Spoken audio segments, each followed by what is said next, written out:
আকিব ভাই আজকে একটা চ্যালেঞ্জ দেবো। আকিব ভাই আপনার সাথে একটা স্টান চ্যালেঞ্জ আছে, করবেন আমার সাথে স্টান? তুমি এতটুকু মানুষ আমার সাথে স্টান করবা? পারবা আমার সাথে স্টান করে? হ্যাঁ ঠিক আছে, তাহলে রোডে চলো। চলেন। তুমি আমার সাথে সাইকেল স্টান্ট করবা, তা তুমি কি স্টান্ট পারো? স্লো স্টান করবো।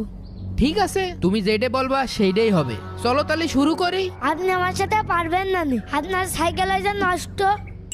ও তাই তো, ঠিক আছে, আমার নষ্ট সাইকেল তোমার ভালো সাইকেল, চলো। হ্যাঁ হবে। আচ্ছা আপনারা রেডি তো? হ্যাঁ রেডি। 3 2 1 গো। নুর ইসলামের হারাই দেবো আজকে। আকিব ভাই হারিয়ে দেবো আজকে। ও, ছোট মানুষের কাছে হারিয়ে গেলে তো মান সম্মান থাকবে না। আকিব ভাই আজকে হারিয়ে আরে ছাড়বো। আরে, আমি তো প্যাডেল আকিব ভাই হেরে গিয়েছে। আমি